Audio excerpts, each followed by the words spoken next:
Tulsa Police Department is responding to a grieving mother who says her mentally ill son did not deserve to die at the hands of police officers.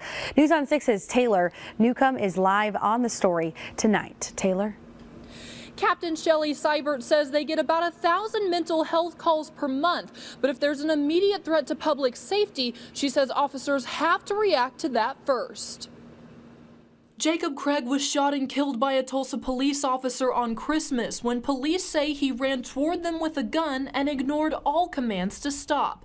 His mother is devastated and is calling TPD out for a lack of mental health training. They need to be educated. They need to be trained by mental health professionals, not their own. But Captain Shelly Seibert says they are highly educated to deal with mental health calls. The Tulsa Police Department is one of the most well-trained departments in the country. In the academy, our officers receive about 38 hours of mental health training. She says those 38 hours fully prepare officers to deal with a multitude of situations. We want, when we get on the scene, to be able to readily recognize symptoms and know what we're dealing with. If we're dealing with the illness, such as mental health or dementia, or if we're dealing with a crime.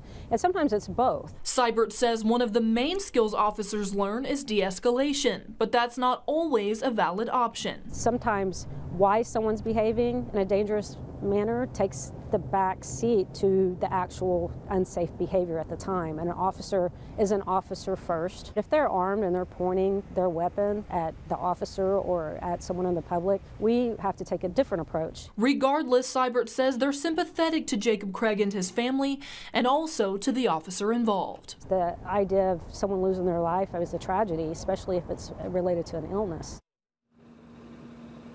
Seibert says they offer a voluntary critical intervention training course to officers through the mental health department. She says every officer is also required to do at least 2 hours of mental health training every single year. Reporting live on the scene on the story in downtown Tulsa, Taylor Newcomb, News on 6.